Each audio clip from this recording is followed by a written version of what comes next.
Hello সবাইকে, আশা করি সবাই ভালো আছে। তো আজকে আমরা আরেকটি নতুন ভিডিও নিয়ে চলে আসলাম। তো আজকের ভিডিওটি হলো ত্রিকোণমিতি। যদিও ত্রিকোণমিতির এর আগেও আমাদের একটি ক্লাস ছিল, তো সেটি ছিল হচ্ছে সাধারণ গণিতের ত্রিকোণমিতি, নবম এবং দশম শ্রেণীর। তো আজকের আমাদের ত্রিকোণমিতিটা হলো উচ্চতর গণিত কেন্দ্রিক নবম এবং দশম শ্রেণীর উচ্চতর গণিতের ত্রিকোণমিতি। উচ্চতর গণিত উচ্চতর গণিত নবম ও দশম শ্রেণী, ঠিক আছে, 8.1 অধ্যায়ের। তো আমরা আজকে এই অধ্যায়টার থেকে আমরা যে জিনিসগুলো জানতে পারবো সেগুলো হচ্ছে আমরা যেটা কিনা সাধারণ গণিতের ক্ষেত্রে শুধুমাত্র ত্রিকোণমিতিক অনুপাতগুলো নিয়ে আলোচনা করেছিলাম, কোনো বিস্তারিত না। আর এই অনুপাতগুলো ব্যবহার করে বিভিন্ন অঙ্ক সমাধান করেছিলাম। কিন্তু এখন আমরা আলোচনা করব ত্রিকোণমিতির যে দুটি শাখা আছে, একটা হচ্ছে সমতলীয় সমতলীয় ত্রিকোণমিতি, আরেকটা আছে গোলকীয় ত্রিকোণমিতি। ঠিক আছে, এই দুটো জিনিস নিয়ে আমরা আলোচনা করবো। একটা হচ্ছে প্লেন ট্রাইগোনোমেট্রি আর একটা হচ্ছে কি স্ফেরিক্যাল ট্রাইগোনোমেট্রি। তো মূলত আমাদের যে আলোচনাটা, আজকের আলোচনাটা হবে শুধুমাত্র সমতলীয় ত্রিকোণমিতির মধ্যে সীমাবদ্ধ থাকবে বর্তমান যে আলোচনাটা করব। তো আমরা প্রথমেই যে জিনিসটা নিয়ে আলোচনা করবো সেটা হচ্ছে জ্যামিতিক কোণ এবং ত্রিকোণমিতিক কোণ। জ্যামিতিক কোণ এবং ত্রিকোণমিতিক কোণ। তো প্রথমে আমরা যেটা জানবো যে জ্যামিতিক কোণ এবং ত্রিকোণমিতিক কোণের মধ্যে কীরকম কাজ হয়। মূলত আমরা যদি একটা রেখা অপর একটা রেখাকে যদি অবিন্দুতে ছেদ করে, সেটাকে যদি আমরা যদি চারটা ভাগে যদি ভাগ করতে পারি, মানে ভিতরে যে অভ্যন্তরীণ অবস্থাটা, এটা যদি হয় প্রথম ভাগ, এটা যদি হয় দ্বিতীয় ভাগ, এটা যদি হয় তৃতীয় ভাগ, এটা কি হবে চতুর্থ ভাগ। ঠিক আছে, তো প্রত্যেকটা ভাগকে মানে অভ্যন্তরীণ সমকোণের পরিমাণ অভ্যন্তরীণ অংশগুলোকে আমরা প্রথম দ্বিতীয় তৃতীয় চতুর্থ হিসাবে ভাগ হিসাবে আমরা জানতে পারি। কিন্তু মূলত এখানে জ্যামিতিক ধারণা অনুসারে দুইটা ভিন্ন রাশি এক বিন্দুতে মিলিত হয়ে ওই বিন্দুতে একটা কোণ উৎপন্ন হয়েছে বলে ধরা হয়। কিন্তু ত্রিকোণমিতিকভাবে যদি আমরা এটাকে চিন্তা করতে যাই, তাহলে কোনো একটা স্থির রাশির সাপেক্ষে অপর একটা ঘূর্ণায়মান রাশির বিভিন্ন অবস্থানে বিভিন্ন কোণ বিবেচনা করা হয়েছে এটার মধ্যে। ঠিক আছে, দুইটার জন্য মূলত দুইটা জিনিস চিন্তা করা হয়েছে। ঠিক আছে, তো আমরা যদি দুইটা জিনিস আলোচনা করি, একটা হচ্ছে পজিটিভ, আরেকটা হচ্ছে নেগেটিভ কোণ। তারপরের যে টপিক্সটা একটা হচ্ছে ধনাত্মক এবং ঋণাত্মক কোণ। তাহলে পজিটিভ কোণ এবং নেগেটিভ কোণের যদি কনসেপ্টটা যদি আসে আমাদের, তাহলে আমরা কি করতে পারি যে আমরা ঘড়ি একটা যদি চিন্তা করি, মনে করেন যে এটা একটা ঘড়ি। ঠিক আছে, এগুলো হচ্ছে যে ভাগগুলো যে থাকে, এটা হচ্ছে 6, এটা হচ্ছে 12, তারপর 7, 8, 9, 10, 11। ঠিক আছে, তো এটাকে 1, 2, 3, 4, 5, ঠিক আছে, 7, 8, 9, 10, 11। এটাকে যদি একটা যদি ঘড়ি চিন্তা করি, তাহলে আমরা জানি যে ঘড়ির কাঁটাটা হচ্ছে আমার 12 থেকে 6-এর দিকে এদিকে মুভমেন্ট করে, মানে ঘড়ির কাঁটাটা হচ্ছে এদিকে মুভমেন্ট করে। ঠিক আছে, তো আমরা ধনাত্মক কোণটাকে বলতে পারি যদি আমাদের ঘড়ির কাঁটার ঠিক বিপরীত দিকে যদি ঘুরে। কি মানে কি, ঘড়ির কাঁটার বিপরীত দিকে যদি ঘুরে, সেটাকে আমরা কি বলতে পারি, ধনাত্মক কোণ। ধনাত্মক কোণ।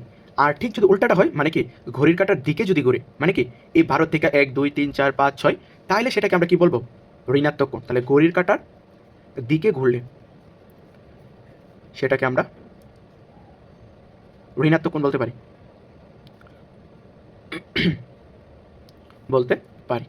ঠিক আছে, তাহলে আরেকটা জিনিস যদি মানে যেটাকে আমরা ঘড়ির কাঁটার বিপরীত দিকে যেটাকে বলতেছি, এটাকে আমরা এন্টি ক্লকওয়াইজ, আর যদি ঘড়ির কাঁটার দিকে বলছি সেটাকে ক্লকওয়াইজ বলতে পারি। তাহলে এন্টি ক্লকওয়াইজ হলে এটা হবে আমার ধনাত্মক কোণ, আর যদি ক্লকওয়াইজ ঘুরে সেটাকে আমরা বলতে পারি ঋণাত্মক কোণ। তাহলে এগুলো হচ্ছে আমরা কি করতে পারি, একটা উদাহরণের মাধ্যমে দেখতে পারি যে এটা কিভাবে কাজ করে।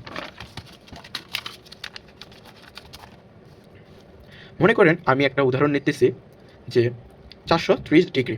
ঠিক আছে, তো 430 ডিগ্রি যেহেতু নিলাম, তাইলে কি এটাকে আমার একটা কাজ করতে হবে যে 90-এর কত ভাগে সেটাকে আমি কনভার্টেড করতে পারি। তো 430-রে যদি আমি 90-এর ফর্মুলায় আনতে চাই, মানে 90 ডিগ্রি কোণে যদি ভাগ করতে চাই, তাহলে কি নিশ্চয়ই এটাকে 90 দ্বারা ভাগ দিতে হইব। তাহলে 430-রে যদি আমি 90 দ্বারা যদি ভাগ দিই, তাহলে আমার কি হইতেছে 4 নং 36, 300, মানে 4 নং 36 হলে 360, 5 নং 45, 450, মানে বেশি হয়ে যাচ্ছে। তাহলে কি আমি 4 নং 36 দিব, দেন অবশিষ্ট আমার থাকতেছে কি 0, 6 আছে 13, 7 লাগতেছে 1, 70 ডিগ্রি আর আমার অবশিষ্ট থাকতেছে। যদি আমি 90-রে 4 বার গুণ দিই, দেন আমার আরও কি 70 ডিগ্রি অবশিষ্ট থাকতেছে।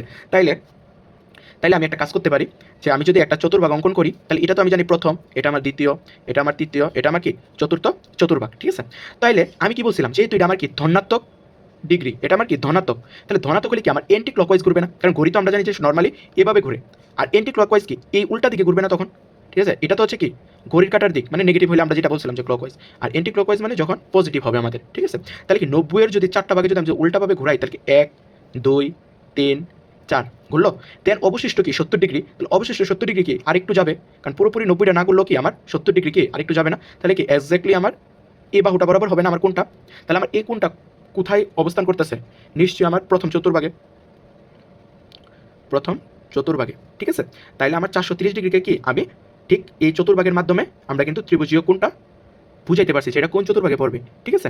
ঠিক তেমনইভাবে আমি যদি আরেকটা যদি নেই, মনে করেন যে 545 ডিগ্রি, তাহলে সেক্ষেত্রে কি হবে, এটাকে 90 দ্বারা আপনি ভাগ করে নেবেন।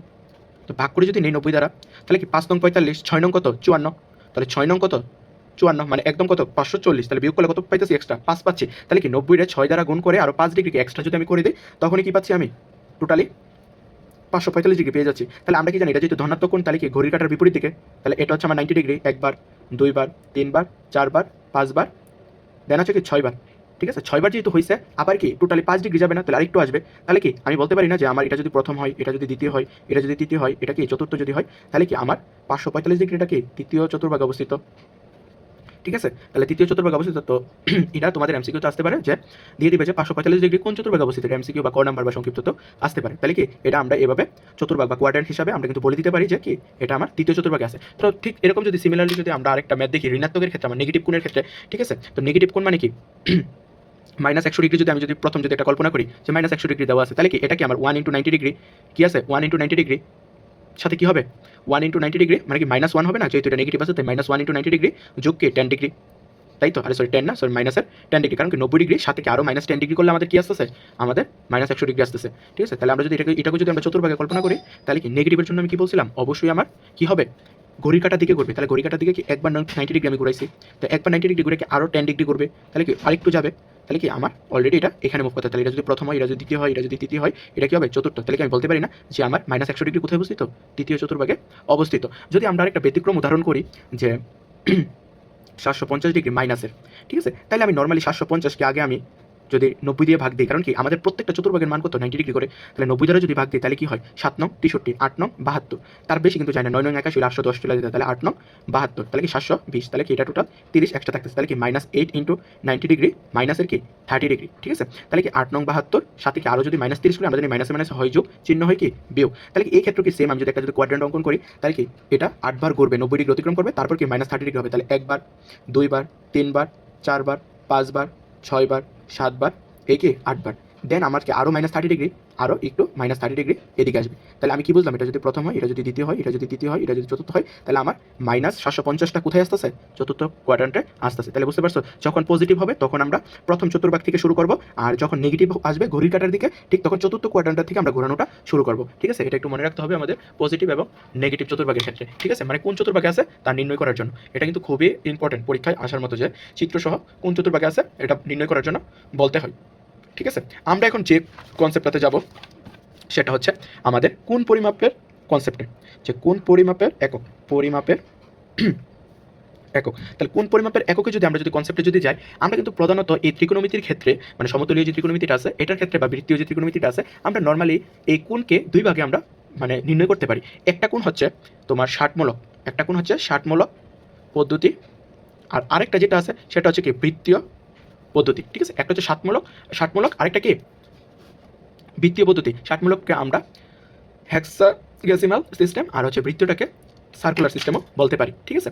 তো আমরা যদি প্রথমে যদি কথা বলি ষাটমূলকটাকে নিয়ে, ষাটমূলক পদ্ধতিটা কি, ষাটমূলক পদ্ধতিটা হচ্ছে সমকোণকে আমরা কোনো কোণের পরিমাপের একক ধরে নেব। কি করব, সমকোণকে আমরা মানে পরিমাপটার একক হিসাবে ধরে নেব। এই পদ্ধতিতে কোনো একটা সমকোণকে আমরা সমান 90 ডিগ্রি ভাগে ভাগ করবো। মানে কি, তাহলে আমরা বুঝলাম কি যে এক সমকোণ মানে কত, সমকোণ মানে হচ্ছে 90 ডিগ্রি। তাহলে এটাকে যেহেতু আমি কোণের পরিমাপের একক হিসাবে ধরবো, তাহলে কি এনের একটা সমকোণ কি আমার প্রত্যেকটা ভাগকে আমি 1 ডিগ্রি করে কনভার্টেড করবো, তাহলে কি আমার এখানে 90টা ভাগ হয়ে যাবে, ঠিক আছে। এখানে প্রত্যেকটা ভাগকে আমি প্রত্যেকটা ভাগকে আমি 1 ডিগ্রি করে ধরবো। আমি মানে প্রত্যেকটা আমার যে এখানে প্রত্যেকটা যে ভ্যালু থাকবে সেটাকে কি আমি 1 ডিগ্রি হিসাবে বিবেচনা করবো। যদি আমি আবারও ক্লিয়ার করি যে ষাটমূলক পদ্ধতিতে সমকোণকে আমি কোণের পরিমাপের একক হিসাবে ধরবো এবং সেখানে আমার প্রত্যেকটা ভাগকে মানে 90 ডিগ্রিটার জন্য তো আমাকে 90টা ভাগ অতিক্রম করে যেতে হবে। তাহলে আমি এখানে প্রত্যেকটা ভাগকে যদি এটা যদি হয় 90 ডিগ্রি তাহলে এখানে প্রত্যেকটা ভাগকে কি আমি এখানে 90টা ভাগে কনভার্টেড করবো। ঠিক আছে, ঠিক তেমনইভাবে 1 ডিগ্রিকে সমান আমরা আবার 60টা ভাগ করলে প্রতি ভাগকে আমরা 1 মিনিট বলতে পারি। তাহলে এই সিস্টেম মতে আমরা 1 মিনিট বলতে কি বুঝবো? 1 মিনিট বলতে বুঝবো আমি 1 ডিগ্রিকে সমান সমান কি করতে পারি? আরও 60টা ভাগ করতে পারি। তাহলে এই একটা ডিগ্রিতে যদি আমি আরও 60টা ভাগ করি তাহলে প্রতিটা ভাগকে আমি কি বলতে পারি? আমি 1 মিনিট বলতে পারি। সমান সমান কি বলতে পারি? 1 মিনিট বলতে পারি। ঠিক তেমনইভাবে আমরা যদি 1 মিনিটটাকে মানে 1 মিনিটটাকে যদি আরও 60টা ভাগে কনভার্টেড করি তাহলে কি হবে? আমার 1 মিনিটকে 60 ভাগ। ঠিক আছে, তাহলে আমি যদি 1 মিনিটকে হিসাব করি তাহলে আমার 1 ডিগ্রি কোণটাকে 60টা ভাগে কনভার্ট করতে হবে। মানে একটা ডিগ্রিতে আমি যতটুকু মনে করে যে অ্যাঙ্গেল পাবো সেটাকে আরও 60টা ভাগে ভাগ করবো। মানে খুবই ক্ষুদ্রাতি ক্ষুদ্র পার্ট। ঠিক তেমনইভাবে 1 সেকেন্ড বের করতে গেলে আমাকে কি করতে হবে? ওই 1 মিনিট আমি যতটুকু ভাগ পাইছি ঠিক সেম ওই ভাগটাকে আরও 60টা ভাগ করতে হবে আমাকে এই 1 সেকেন্ড বের করার জন্য। আর এখানে 1 মিনিটকে আমরা 1 প্রাইম দ্বারা প্রকাশ করতে পারি আর 1 সেকেন্ডকে আমরা 1 প্রাইম দ্বারা প্রকাশ করতে পারি। তাহলে কি বুঝলাম? আমরা যদি গণিতের মধ্যে 1 প্রাইম পাই তাহলে সেটা হচ্ছে 1 মিনিট, আর যদি 1 প্রাইম পাই সেটা হচ্ছে কি 1 সেকেন্ড বলে ধারণা করা যায়। তাহলে আমরা সেই ক্ষেত্রে কি বুঝলাম? আমার 60 সেকেন্ডে 1 মিনিট নর্মালি আমার ঘড়ির কাটার হিসাবেই যে 60 সেকেন্ডে কি আমরা বলতে পারি কি 1 মিনিট। ঠিক আছে, ঠিক তেমনইভাবে 60 মিনিটে আমরা কি বলতে পারি? 1 ডিগ্রি। সেক্ষেত্রে আর কি আমরা মানে ঘন্টা হিসাব করবো না, সেক্ষেত্রে ঘন্টার জায়গায় কি আসবে? ডিগ্রি। 60 সেকেন্ডে যেহেতু 1 মিনিট আর তখন কি 60 মিনিটে 1 ডিগ্রি। ঠিক তেমনইভাবে 90 ডিগ্রিতে কি হবে আমাদের? 90 ডিগ্রিতে আমাদের 1 সমকোণ আসবে। তাহলে বুঝতে পারছো তো হিসাবটা কি? যে 60 মিনিটে হবে আর 60 সেকেন্ডে হবে 1 মিনিট, 60 মিনিটে হবে 1 ডিগ্রি আর হচ্ছে 90 ডিগ্রিতে হবে কি 1 সমকোণ। ঠিক আছে, এটাই ছিল আমাদের কোণের পরিমাপের ষাটমূলক পদ্ধতির মোটামুটি একটা কনসেপ্ট। তাছাড়া এখন আমরা যে টপিকটা আলোচনা করবো সেটা হচ্ছে কি আমার রেডিয়ান। সেটা কি রেডিয়ান। রেডিয়ানকে আমরা কি করতে পারি? যে কোনো একটা বৃত্তের ব্যাসার্ধের সমান চাপ যদি ওই বৃত্তের কেন্দ্রে যে কোণটা সৃষ্টি করবে তাকে আমরা কি বলতে পারি? 1 রেডিয়ান বলতে পারি। তাহলে এই কনসেপ্ট থেকে আমরা কি বুঝতে পারি যে কোনো একটা বৃত্ত মনে করি এটা হচ্ছে ও তার কেন্দ্র, তাহলে এখানে ও থেকে পি বিন্দু ধরি আমি কি তার ব্যাসার্ধ। তাহলে কি মনে করি ও ব্যাসার্ধের সমান যদি চাপ মনে করো ওপির সমান যদি একটা চাপ কিউ বিন্দু যদি সৃষ্টি করে তাহলে কি এই কিউটা কেন্দ্রের মধ্যে যেই কোণটা সৃষ্টি করবে, এই কিউটা কি কেন্দ্রের মধ্যে যেই কোণটা সৃষ্টি করবে সেটাই কি হবে? আমার 1 রেডিয়ান হবে। তাহলে আমরা কি কনসেপ্টটা বুঝলাম? যে কোনো একটা বৃত্তের ব্যাসার্ধের সমান চাপ এই আর এর সমান কি হবে? আমার চাপটার পরিমাপটা হবে এই ব্যাসার্ধের সমান চাপ যদি আমার কি করে বৃত্তের কেন্দ্রে যদি আমার যে কোণটা সৃষ্টি করবে সেটা কি হবে? আমার 1 রেডিয়ান হবে। ঠিক আছে, এটাই ছিল আমাদের মূলত ষাটমূলক পদ্ধতির নির্ণয়ের পদ্ধতি ছিল। তাহলে আমরা এখন যেটা আলোচনা করবো সেটা হচ্ছে কি বৃত্তীয় পদ্ধতি। তবে বৃত্তীয় পদ্ধতিতে আমরা কীভাবে আলোচনা করতে পারি সেটাতেই আমরা এখন ফোকাস করব। তাহলে এখন আমরা যে বিষয়ে আলোচনা করবো সেটা হচ্ছে কি বৃত্তীয় পদ্ধতি। তাহলে বৃত্তীয় পদ্ধতিটা কি আমরা যদি কল্পনা করি যে বৃত্তীয় পদ্ধতিটা হচ্ছে বৃত্তীয় পদ্ধতিতে আমরা যেমন ষাটমূলক পদ্ধতিতে এই সমকোণকে আমরা কোণ পরিমাপের একক হিসেবে নিয়েছিলাম, ঠিক তেমনইভাবে বৃত্তীয় পদ্ধতিতে আমরা কি করবো 1 রেডিয়ানকে, যেটা কিনা আমরা কিছুক্ষণ আগে পড়ে এসেছিলাম যে বৃত্তের ব্যাসার্ধের পরিমাণ যদি চাপ নিয়ে ওই চাপ কেন্দ্রের মধ্যে যে কোণটা সৃষ্টি করে তাকে যেহেতু আমরা 1 রেডিয়ান বলছিলাম, ঠিক তেমনইভাবে বৃত্তীয় পদ্ধতিতে আমাদেরকে কি করতে হবে? 1 রেডিয়ান কোণকে কোণ পরিমাপের আমাদের একক ধরতে হবে। ঠিক আছে, তো এই ক্ষেত্রে আমাদের কিছু পরিমাণ মানে কোণের ডিগ্রি এবং রেডিয়ানের সাথে কিছু সংজ্ঞা আছে বা প্রতিজ্ঞা আছে, সেগুলোর মাধ্যমে কি করবো? আমরা বৃত্তীয় পরিমাপটা সম্পর্কে বিশেষ কিছু জানবো। তার ক্ষেত্রে প্রতিজ্ঞা নাম্বার 1টা দেখো, প্রতিজ্ঞা নাম্বার 1 নম্বর প্রতিজ্ঞাটা কি আমাদের? 1 নম্বর প্রতিজ্ঞাটা হচ্ছে যে কোনো দুইটা বৃত্তের স্ব পরিধি এবং ব্যাসের অনুপাত কি হবে? পরস্পর সমান হবে। কি হবে? মানে স্ব বৃত্তের পরিধি এবং ব্যাসের যে অনুপাতটা সেটা কি হবে? সমান হবে। তাহলে আমি যদি একটা চিন্তা করি এটা যদি আমার একটা ছোট বৃত্ত হয়, এটার ব্যাস যদি তোমার মনে করো কি হয়? 2r হয়। ঠিক আছে, কথার কথা। সেক্ষেত্রে পরিধিটাকে যদি আমি 2πr যদি কল্পনা করতে পারি, ঠিক তেমনইভাবে আরেকটা যদি আমি যদি বৃহত্তম যদি বৃত্ত যদি নেই, যদিও বৃত্তটা আমাদের আঁকাটা কীরকম জানি হয়ে গেছে, তো আমি যদি বৃহত্তমটা চিন্তা করি তাহলে এটার যদি বৃহত্তম বৃত্তের যদি ব্যাস যদি আমি কী করতে পারি? 2r বড় হাতের আর যদি কল্পনা করি তাহলে এটার ক্ষেত্রে পরিধিটা কী হবে? 2πr হবে। তাহলে সেই ক্ষেত্রে প্রতিজ্ঞা 1 অনুসারে আমাদের কী করতে হবে? স্ব বৃত্তের পরিধি এবং ব্যাসের অনুপাত সমান হবে। তাহলে সেই ক্ষেত্রে কী হবে? আমার বৃহত্তম বৃত্তের পরিধি ডিভাইডেড বাই কী হবে? বৃহত্তম বৃত্তের ব্যাস হবে। ঠিক আছে, এটার সমান সমান আমার কী হবে? এটার সমান সমান হবে আমার ক্ষুদ্রতমটা যে আমি যে পাইছি ক্ষুদ্রতম বৃত্তের পরিধি ডিভাইডেড বাই কি? ক্ষুদ্রতম বৃত্তের ব্যাস। ঠিক আছে, তাহলে কী করতে পারি? আমি যদি এটাকে বৃহত্তম বৃত্তের মানটা যদি বসাই 2r ডিভাইডেড বাই কি? 2πr ডিভাইডেড বাই কি? 2r সমান সমান আমি আরেকটা কাজ কি করতে পারি? ছোটোটার জন্য করতে পারি 2πr ছোটো হাতের, আর দেন হচ্ছে কি 2r করতে পারি। তাহলে উভয় পাশে যদি আমি 2 কাইটা যদি দেই তাহলে কি থাকতেছে? আর বড় হাতের পাই যদি থাকতেছে আমার কিন্তু পাই সমান সমান পাই আমরা পাচ্ছি। ঠিক আছে, যদিও এটা আমার কনসার্ন না, এটার মধ্যে হচ্ছে কি দুইটা বৃত্তের পরিধি এবং ব্যাসের অনুপাত কী হবে? যে কোনো দুইটা বৃত্ত হোক সমান হবে, এটাই মূলত বোঝানোর লক্ষ্য ছিল। ঠিক আছে, তো এখানে কি পায়ের মান তো আর বলতে নাই, পায়ের মান হচ্ছে কি 3.1416, মানে যত আছে সেভাবে আমরা প্রকাশ করতে পারি। ঠিক আছে, তো এই ক্ষেত্রে হচ্ছে আমাদের দেওয়া থাকতে পারে ক্ষুদ্রতম বৃত্তের পরিধি, ব্যাস দেওয়া থাকলো বৃহত্তম বৃত্তের ব্যাস, মানে আমাদেরকে ব্যাস এবং পরিধির মান নির্ণয় করতে বলতে পারে। ঠিক আছে, তো সেই ক্ষেত্রে এই প্রতিজ্ঞাটা আমাদের কাজে লাগবে। ঠিক আছে, আর পায়ের মানটা এখানে সর্বোচ্চ 4 গড় পর্যন্ত আমরা ব্যবহার করবো, মানে 3.1416 পর্যন্ত আমরা ব্যবহার করতে পারি।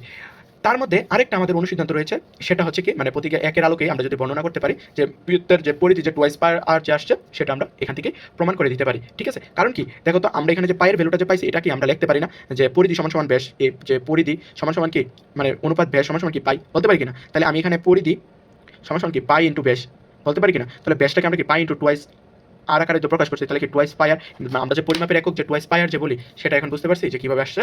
তো এটা মূলত ওইভাবে আমরা প্রমাণ করে দিতে পারি। আচ্ছা, আমরা এখন প্রতিজ্ঞা 2 নিয়ে কথা বলবো। ঠিক আছে, যদিও আমি আজকে এটা বেসিক পার্ট নিয়ে আলোচনা করবো, সাথে কিছু উদাহরণের ম্যাথ করে দিব। ঠিক আছে, আর ডিটেলসের ম্যাথ যদি আমাদের যদি লাগে তাহলে সেটা কমেন্ট সেকশনে জানাতে পারো, সেটা আমি করে দিব। ঠিক আছে, তাহলে দেখি আমরা প্রতিজ্ঞা 2 এর মধ্যে কি বলছে, বৃত্তের কোনো চাপের উপর দণ্ডায়মান কেন্দ্রস্থ কোণ ওই বৃত্তচাপের সমানুপাতিক হবে। মানে এটা তারা কি বুঝেছে যে কোন একটা বৃত্ত যদি আমি যদি অঙ্কন যদি করি তাহলে কি বৃত্তের চাপের উপর দণ্ডায়মান, এটা যদি বৃত্তের চাপ হয় চাপের উপর দণ্ডায়মান কেন্দ্রস্থ কোণটা কি হবে আমার বৃত্তচাপের সমানুপাতিক হবে। তাহলে এখানে যদি আমি ও একটা ইয়া দিই, দেন এখানে যদি পি একটা বিন্দু নেই, এখানে যদি বি একটা বিন্দু নেই, তাহলে আমি কি বলতে পারি যে এখানে আমার কোন বিওপি সমান সমান কি হবে, মানে কেন্দ্রস্থ কোণ বিওপি সমান সমান কি হবে, বিপি হবে। ঠিক আছে, সেটাই তারা এখানে বুঝাইছে যে পিওবি সমানুপাতিক বিওপি হবে, মানে সমানুপাতিক চিহ্নটা আর কি আমি দিতে বলে গেছে। তো এটা কি হবে, এটা আমার প্রতিজ্ঞা নাম্বার 2 ছিল। প্রতিজ্ঞাগুলো অনেক সময় খ নাম্বারে দিতে পারে যে বা এগুলো ব্যবহার করে অঙ্ক করার জন্য বলতে পারে যে প্রতিজ্ঞা 2 এর আলোকে এটা বর্ণনা করো যে বৃত্তের কোনো চাপের উপর দণ্ডায়মান কেন্দ্রস্থ কোণ বৃত্তচাপের সমানুপাতিক। ঠিক আছে, তো আরেকটা জিনিস যেটা প্রতিজ্ঞা নাম্বার 3 খুবই খুবই ইম্পর্টেন্ট, যে প্রতিজ্ঞা নাম্বার 3টা প্রতিজ্ঞা নাম্বার 3 যেটা আছে এটা খুবই ইম্পর্টেন্ট, সেটা হচ্ছে কি রেডিয়ান কোণ একটি ধ্রুবকোণ, রেডিয়ান কোণ একটি ধ্রুবকোণ, ধ্রুবকোণ। ঠিক আছে, এটা আমাদের খুবই খুবই ইম্পর্টেন্ট একটা মানে এই টপিকটা থেকে, যে রেডিয়ান কোণ একটা যে ধ্রুবকোণ সেটা আমাকে প্রমাণ করতে হবে। ঠিক আছে, তো আমরা যদি এই প্রমাণটাতে যদি আসি, প্রথমে যদি আমি যদি একটা রেডিয়ান কোণ আঁকা নিই যে আমার এটা হচ্ছে আমার ব্যাসার্ধ, মানে ওটা যদি কেন্দ্র হয়, ওবি যদি একটা ব্যাসার্ধ হয়, তাহলে কি পি যদি আমার চাপ হয় পিবি, তাহলে কি এটার কেন্দ্রস্থ কোণ বিওপি, এবং দেন যদি আমি যদি একটা লম্ব অঙ্কন করি এখানে, সেটা যদি এ বিন্দুতে ছেদ করে পরিধিকে, তাহলে আমরা যদি দেখতে পাই আর পুরোটা বৃত্ত যদি হয় আমার এবিসি, তাহলে কি হয় রেডিয়ান কোণটা যদি আমি যদি এখন যদি প্রমাণ করতে যাই, প্রথমেই আমাদের বিশেষ নির্বাচনের মধ্যে একটা আলোচনা হতে পারে যে ও কেন্দ্র বিশিষ্ট একটা বৃত্ত, আমি এটা মুখে বলতেছি যে ও কেন্দ্র বিশিষ্ট একটা বৃত্তে তোমার কি হতে পারে যে এবিসি বৃত্তের মধ্যে আমার পিওভিটা কি এক রেডিয়ান কোণ। এখন প্রমাণ করতে হবে যে পিওভিটা কি একটা ধ্রুবকোণ, ধ্রুবকোণ মানে কি কনস্ট্যান্ট, যেটার ভ্যালু সবসময় ফিক্স থাকবে। ঠিক আছে, তো আমরা শুধু বেস দিয়ে খালি একটা আঁকছি, ও বি রেখাংশের উপর ও একটা লম্ব আমরা কি করছি একটু বেস দিয়ে অঙ্কন করছি। এখন প্রমাণের স্বার্থে আমি যদি একটা যদি কথা যদি লিখি এখানে, যে প্রমাণ করতে যাই এই ও এর রেখাটা কি করছে আমার এই পুরাটা পরিধিকে কি এ বিন্দুতে ছেদ করছে না? তো এ বিন্দুতে যদি ছেদ করে তাহলে আমি একটা কথা লিখতে পারি কিনা যে আমার এ বি চাপটা কি সমান সমান পরিধির 1/4 মানে 1/4 পরিধির 1/4 আমি লিখতে পারি কিনা? অবশ্যই লিখতে পারি। তাহলে কি আমি এটা লিখতে পারি না যে এ বি চাপ সমান সমান কি 1/4 ইন্টু টুয়াইস পাই আর বলতে পারি কিনা? তাহলে আমি যদিও গাইজ 4কে এখানে বাংলাতে লিখছি, এটা যদি ইংলিশে হলে ভালো হতো, তাহলে 4 কনভার্টেড করে দিচ্ছি, তাহলে কি এটা হয়। তাহলে এটা যদি আমি যদি একটু কাটাকাটি করি, তাহলে 2 কাটলে কি থাকে পাই আর ডিভাইডেড বাই 2। ঠিক আছে, এখন আমরা যদি আরেকটা কনসেপ্ট নিয়ে কাজ করি পিবিটা, তাহলে কি হবে যে পিবি চাপ, পিবিটা তো কি একটা চাপ, পিবি চাপটা আমার কি হবে ব্যাসার্ধের সমান, কারণ আমরা জানি না এটা একটা রেডিয়ান কোণ। তো রেডিয়ান কোণ হলে কি বৃত্তের ব্যাসার্ধের সমান, ব্যাসার্ধ নিয়েই তো কি আমি চাপ তৈরি করছি, এটা কি আমার সমান না? তাহলে কি আমি বলতে পারি না পিবি সমান সমান কি ব্যাসার্ধ আর, বলতে পারি কিনা?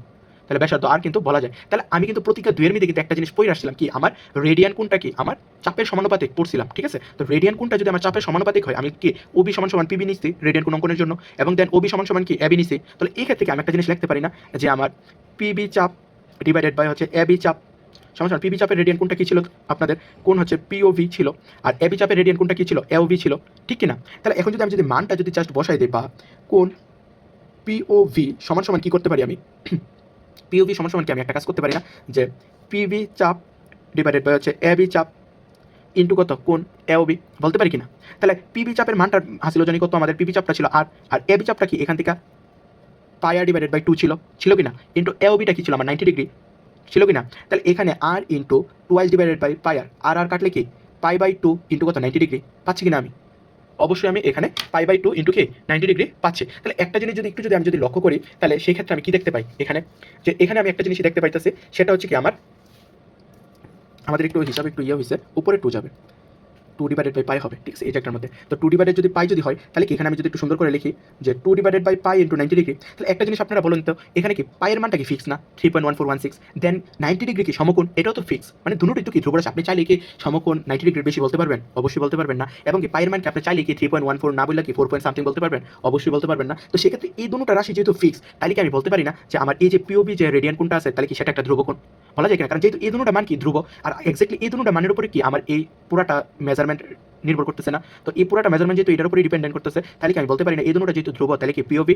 একটা কি ধ্রুব কোণ, তাহলে পিওভিটা কি ছিল আমার রেডিয়ান কোণ ছিল না, কারণ কি ওবি বৃত্ত মানে ব্যাসার্ধের সমান চাপ নিয়ে এসে তো কি আমি কেন্দ্রের মধ্যে যে কোণটা অঙ্কন করছি সেটাই তো কি ছিল আমার রেডিয়ান কোণ। তাহলে কি আমি বলতে পারি কিনা পিওভি সমান সমান কি একটা ধ্রুব কোণ। এটা কমনলি খ নাম্বারের মধ্যে পাবেন, হায়ার ম্যাথ থেকে এই অধ্যায় থেকে যদি একটা প্রশ্ন আসে আপনি খ নাম্বারের মধ্যে এটা পাবেনই পাবেন, একদম কনফার্ম। ঠিক আছে, এখন আমরা যে বিষয়টা নিয়ে আলোচনা করবো, যদিও আজকের টপিকটা শুধু বেসিক কেন্দ্রিক আমি রাখতেছি, অঙ্ক এখনো শুরু করি নাই। অঙ্কের জন্য আমি ডেডিকেটেড আরেকটা ভিডিও বানাবো। ঠিক আছে, এটা এখন না হোক, এটা কিছুদিন পরে পেয়ে যাবেন, আর যদি আপনাদের কমেন্টে রেসপন্স পাই তাহলে আমি রিসেন্টলি বানিয়ে নিব। ঠিক আছে, তাইলে আমরা যদি এখন এই যে বৃত্তীয় যে পরিমাপগুলো, এই যে আমাদের যে কোণের যে বৃত্তীয় পরিমাপ, আমরা যে বলছিলাম যে এই কোণের যে দুই ধরনের পরিমাপের মধ্যে কোণের বৃত্তীয় পরিমাপ, কোণের বৃত্তীয় পরিমাপ যদি আমরা যদি হিসাব করি, তাহলে কি কোণের বৃত্তীয় পরিমাপ আমি কি বলতে পারি যে বৃত্তীয় পদ্ধতিতে আমি যে পরিমাপটা করবো সেটাই তো কি আমার বৃত্তীয় পরিমাপ, তাই না? তাহলে কি আমি জানি যে বৃত্তীয় পরিমাপের একক হিসাবে আমি কি রেডিয়ানকে ধরে নিছিলাম, তাই কি না? তো রেডিয়ানকে যদি আমি যদি কোণের বৃত্তীয় পরিমাপের একক হিসাবে যদি ধরে নেই, তাহলে একটা আমরা কাজ করতে পারি না, যে এটা আমি একটু মুখস্থি বলতেছি, তারপর আপনারা যদি বইয়ের মধ্যে বইয়ের 153 নম্বর পেজের মধ্যে পেয়ে যাবেন এটার অ্যানালাইসিসটা। ঠিক আছে, এটার আমি অ্যানালাইসিস করতেছি না, যে আমরা বৃত্তীয় পরিমাপের ক্ষেত্রে মানে বৃত্তীয় পরিমাপের জন্য তো আমরা কি করবো, অবশ্যই আমরা যে হিসাবটা করবো সেই ক্ষেত্রে কি রেডিয়ানে হিসাব করব। ঠিক আছে, বৃত্তীয় পরিমাপটা আমরা অলওয়েজ কি করব, রেডিয়ানে হিসাব করব। তাছাড়া আমাদের যদি আর ব্যাসার্ধ সম্পূর্ণ যদি একটা যদি বৃত্ত যদি দেওয়া থাকে, দেন যদি আমাদের কি বলা হয়, যদি এস যদি এটার একটা চাপ যদি হয়, কি হয়, এস যদি এটার একটা চাপ হয়, এখান থেকে এতটুকু মনে করেন পি ও এখানে পিবির পরিমাণটা যদি কি থাকে, এস থাকে, তাইলে আমরা একটা কনসেপ্ট লিখতে পারি, যদি তারা কেন্দ্রের মধ্যে থিতা কোণ উৎপন্ন করে, আমরা যে রেডিয়ান কোণটা যে বলছিলাম, সেই ক্ষেত্রে আমরা চাপ ইকুয়াল টু লিখতে পারি কি ব্যাসার্ধ ইন্টু থিতা। ঠিক আছে, তাহলে আমরা কি লিখতে পারি, যদি বৃত্তের ও কেন্দ্র বিশিষ্ট একটা বৃত্ত ওবি যদি তার ব্যাসার্ধ হয়, এই ব্যাসার্ধের সমান চাপ নিয়ে যদি আমরা একটা পরিধিতে চাপ উৎপন্ন করতে পারি, এই চাপ কেন্দ্রের মধ্যে থিতা কোণ যদি উৎপন্ন করে, তাহলে আমরা সেই ক্ষেত্রে এই চাপের পরিমাপটা, এই যে এস এর মানটা আমরা বের করতে পারি, এস ইকুয়াল টু কি আর থিতা মানে ব্যাসার্ধ ইন্টু ওই কোণটাকে গুণ করে কি আমরা মূলত করতে পারি। মূলত কি সে তার ব্যাসার্ধ পরিমাণ দৈর্ঘ্য অতিক্রম করতে যায়, আর যেই পরিমাণ কোণ উৎপন্ন করছে সেটাই কি তার রেডিয়ান কোণ। তাহলে আমরা সেই ক্ষেত্রে বলতে পারি চাপ ইন্টু ব্যাসার্ধ ইন্টু কি তার উৎপন্ন রেডিয়ান কোণ। ঠিক আছে, এটা তোমরা প্রতীক্ষা 4 এর মধ্যে পেয়ে যাবা।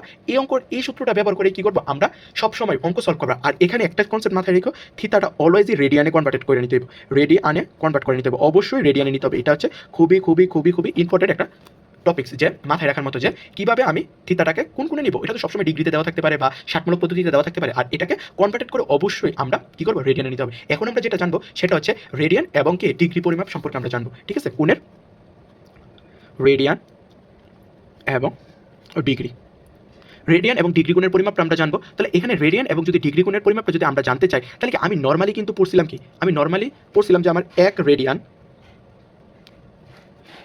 কিন্তু আমি কি পড়ছিলাম, যে এক রেডিয়ান সমান সমান কি 2/পাই সমকোণ পড়ছিলাম কিনা, এটা কোন প্রমাণটা থেকে আমি পড়ছিলাম, আমার যে এই যে রেডিয়ান কোণ একটা ধ্রুবকোণের মধ্যে 2/পাই ইন্টু কি 90 ডিগ্রি যে আমরা যে পড়ছিলাম। ঠিক আছে, তো এই কনসেপ্টটা থেকে কি আমি এটা লিখতে পারি না, যে এক রেডিয়ান সমান সমান কত পাই/2 সমকোণ লিখতে পারি কিনা, অবশ্যই আমরা লিখতে পারি। আর রেডিয়ান কোণকে সবসময় সি দ্বারা প্রকাশ করা হয়েছে, 1 সি দ্বারা প্রকাশ করা হয়। তাহলে এটা সমান সমান কি 2/পাই সমকোণ।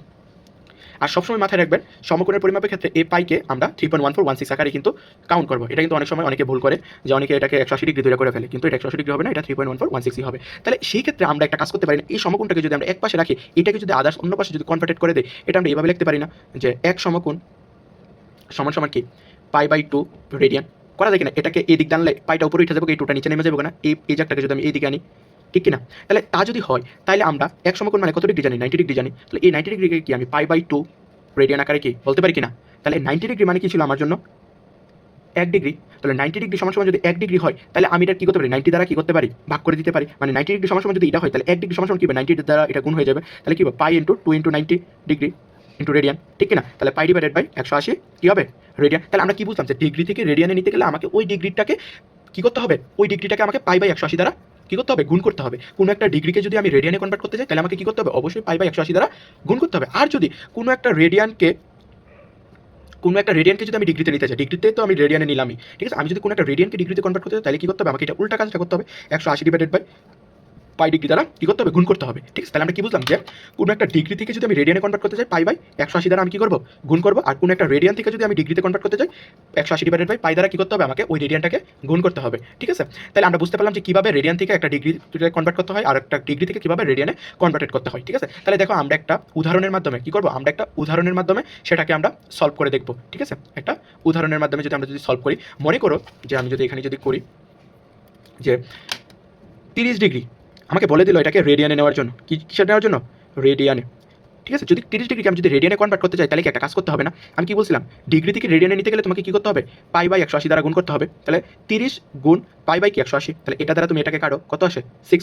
তাহলে তুমি এটাকে কি পাই বাই 6 অবশ্যই সি দিয়ে দিবে। এই সি দেওয়াটা মানে হচ্ছে কি এটাকে রেডিয়ানে প্রকাশ করে ফেললা। ঠিক তেমনিভাবে আমি যদি আরেকটা যদি করি 90 ডিগ্রি রেডিয়ানে যদি কনভার্ট করি তাহলে 90 ইন্টু কি হবে, পাই বাই 180, তাই কি না? তাহলে পাই বাই 180 যদি এটাকে যদি রেডিয়ানে করি তাহলে 90 দিয়ে 180কে কাটলে 2 পাই বাই 2 রেডিয়ান। ঠিক আছে? তো ঠিক তেমনিভাবে তোমাকে যত ডিগ্রি বলবে এটাকে যদি তুমি রেডিয়ানে কনভার্ট করতে চাও তাহলে এত ইন্টু পাই বাই 180 রেডিয়ান চিহ্নটা দিয়ে দিবা, দ্যাটস ইট, হয়ে গেল। ঠিক আছে? তো মোটামুটি হচ্ছে আমরা যদি বিভিন্ন সময় ব্যবহারিক ক্ষেত্রে কি করতে পারি, ব্যবহারিক ক্ষেত্রে আমরা যদি এটাকে প্রকাশ করতে চাই তখন আমরা এটাকে কি করতে পারি, ব্যবহারিক ক্ষেত্রে এই সিটাকে আমরা তেমন লিখি না। ঠিক আছে? আমরা ডিরেক্টলি পাই বাই 2 লিখে দিব যে রেডিয়ানে পাই বাই 2 আসে, 90 ডিগ্রি সমান সমান কি আসবে তোমার, পাই বাই 2 রেডিয়ান। ঠিক আছে? তো এটাকে আর উল্লেখ করতে হয় না। ঠিক আছে? ব্যবহারিক ক্ষেত্রে আর নর্মালি আমরা সংক্ষেপে এটা উজ্জ্বল রেখে লেখা দিতে পারি। ঠিক আছে? এখন আমাদের যদি অনেক সময় বলতে পারে যে এটাকে তোমার মানে 2.3 স্থান পর্যন্ত প্রকাশ করে দেখাও, তখন কিন্তু এটা আমাদেরকে কইরা দেখাইতে হবে। ঠিক আছে?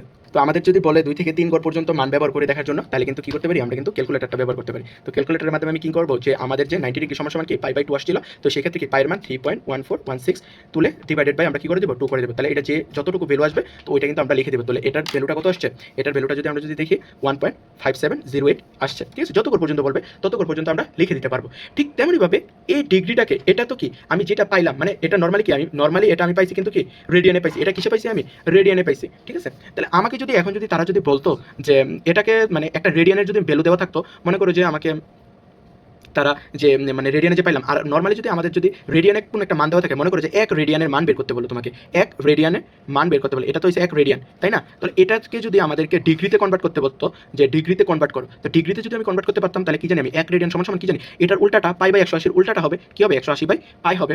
ঠিক না? 180 বাই পাই কি ডিগ্রি, তাহলে 180 বাই যদি পাই যদি তুমি যদি দাও তোমার কত আসে দেখো তো, যে 180 ডিভাইডেড বাই পাই 3.1416 আসতেছে না? তাহলে কি 180 ডিভাইডেড বাই 3.1416, তাহলে তুমি মানটা কত পাচ্ছ, 57.2956 পর্যন্ত আমরা যদি নেই 5 স্থান পর্যন্ত। ঠিক আছে? তাহলে এই ডিগ্রিটাকে আমি কিভাবে ষাটমূলক পদ্ধতিতে প্রকাশ করবো, এটা থেকে আমি কিভাবে ষাটমূলক ষাটমূলকে কীভাবে আমি কনভার্ট করবো, এই ষাটমূলকে কনভার্ট করতে গেলে আমাদের একটা জিনিসই করতে হবে।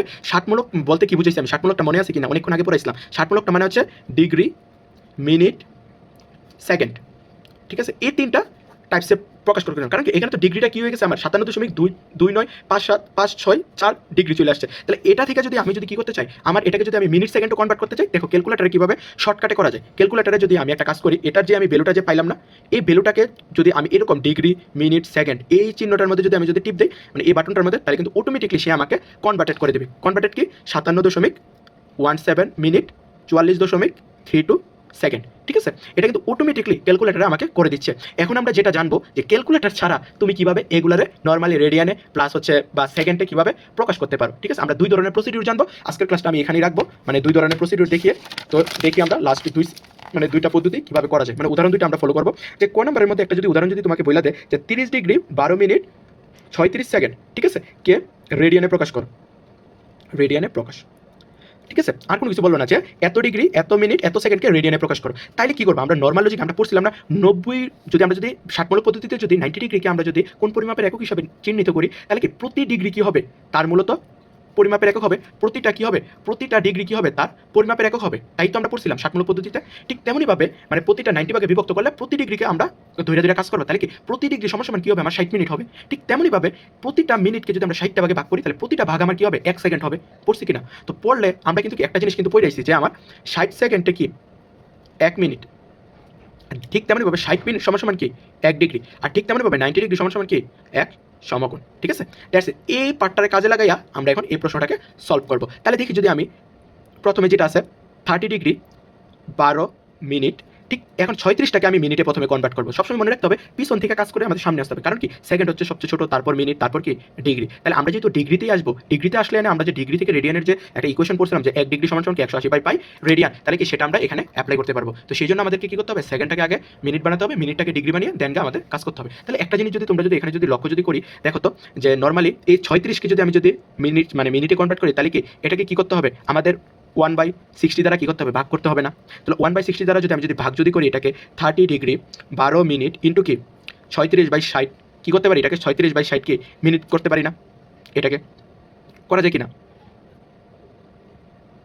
হ্যাঁ, তাহলে 36/60 যদি এটা যদি আমি যদি করতে পারি, তাহলে একটা জিনিস আমি এখানে করে নিই, সেটা হচ্ছে 30 ডিগ্রি। এই 12টাকে কি এখন এটার সাথে আমি ইনক্লুডেড করে দিতে পারি না? তো ইনক্লুডেড কীভাবে করবো? 12 ইন্টু 36/60 মিনিট। করা যায় কি না?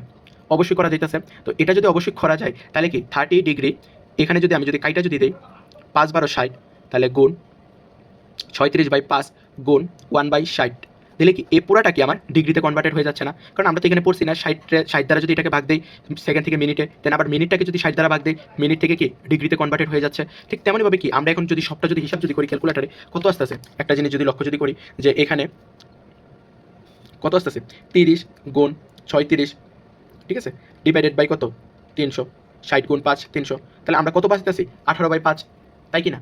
তো আমরা 18/5 যদি পাই তাহলে এটাকে যদি আমরা নর্মালাইজ করি 3.6 ডিগ্রি পাচ্ছি না। তো আমরা কি পড়ছিলাম ডিগ্রি থেকে যখন আমি রেডিয়ানে যাব কি করবো, ডিগ্রি থেকে যখন রেডিয়ানে যাবো তাহলে কি এটার সাথে π/180 দ্বারা কি করবো আমি গুণ করে দিব।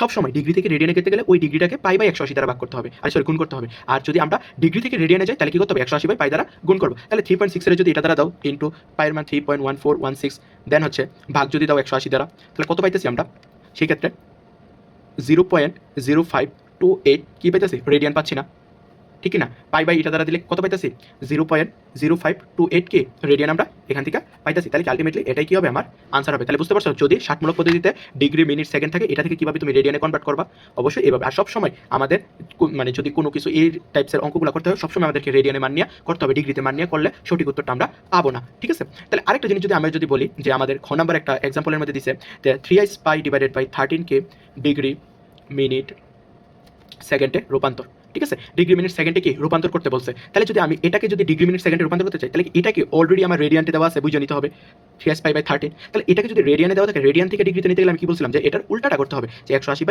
দ্বারা তোমাকে কি করতে হবে গুণ করতে হবে। তাহলে এটা দ্বারা যদি গুণ করি তাহলে কি পুরাটাকে আমার ডিগ্রিতে চলে যেতেছে কেনা?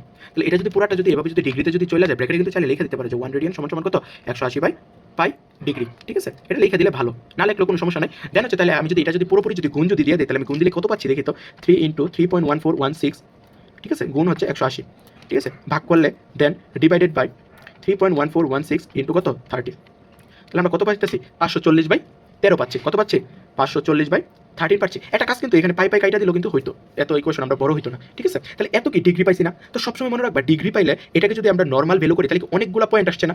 তাহলে এটা থেকে আমি কিন্তু মিনিট এবং সেকেন্ডে যেহেতু আমাকে বইলা দিচ্ছে প্রশ্নে আমি কি আবার সেম ওয়েতে কি এই বাটনটাতে প্রেস করবো না ডিগ্রি মিনিট সেকেন্ড, আমার যে এই বাটনটা যে আছে, ঠিক আছে? তোমাদের ক্যালকুলেটারও পাবে, এটা সব ক্যালকুলেটারই রয়েছে।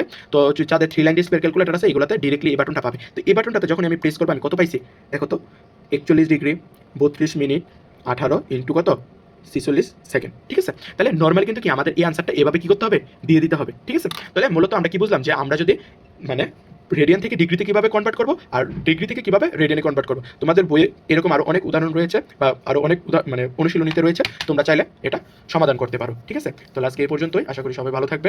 আর আমি চেষ্টা করেছি উচ্চতর গণিত অষ্টম অধ্যায়ের ত্রিকোণমিতিকটা মূলত যেহেতু জেনারেল ম্যাথ থেকে একটু আলাদা তাই বেসিক পার্টটুকু একটু আলোচনা করার চেষ্টা করেছি। আর যদি অঙ্ক নিয়ে কোনো ডেডিকেটেড ভিডিও চাও তাহলে কমেন্ট সেকশনে জানাতে পারো, আমি অঙ্কগুলো নিয়ে একটা ক্লাস করে দেবো, ঠিক আছে? আর এই বেসিকগুলোর বাইরে আশা করি আর কোনো পদ্ধতি নাই, এই দুই পদ্ধতিতে আমরা কোণের পরিমাপ করতে পারি এবং কি আমরা মূলত এই রেডিয়ান কোণ ব্যবহার করে বিভিন্ন ধরনের বৃত্তীয় পদ্ধতিতে আমরা কোণ নির্ণয় করতে পারি, ঠিক আছে?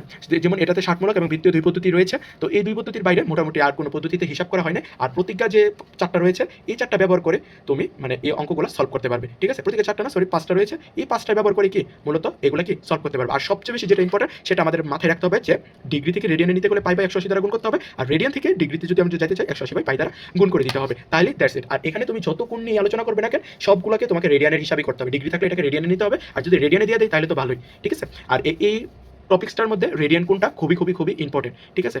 তো আশা করি সবার কিছুটা হলেও উপকৃত হবা। যদি উপকৃত হয়ে থাকো চ্যানেলটাকে সাবস্ক্রাইব করে দিও, ভিডিওটাকে একটা লাইক করে দিও আর বন্ধুদের মাঝে শেয়ার করে দিও। ধন্যবাদ।